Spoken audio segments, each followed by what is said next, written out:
Magandang hapon po sa inyong lahat. Sa ngalan po ni Congressman Roy, kami po ay lubos na nagpapasalamat kay Secretary Benhur Abalos dahil isa tayo sa napiling pasyalan, ang City of Carmona.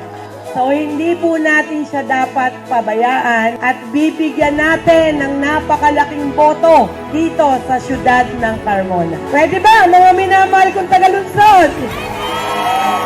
Secretary, representative ito ng buong Carmona.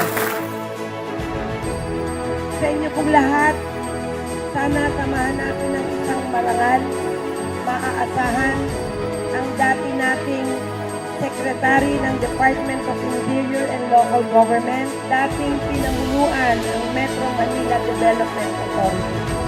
Matagal pong naglingkod, katulad po natin mga lingkod bayan dito, bilang City Mayor ng lungsod ng Manila.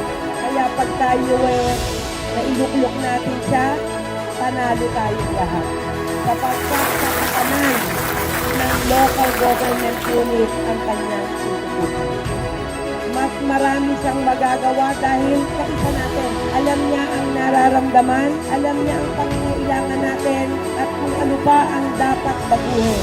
Muli, palakpakan natin ang malakas sa may kasamang sigawan. Sekretary, umasa ka. Dito po sa amin. Di ba, isa tayong tinig? Tapos, buong suporta kay Secretary Benhur Abalos. Muli sa inyo pong lahat, maraming salamat. And Secretary, thank you for visiting Carmona.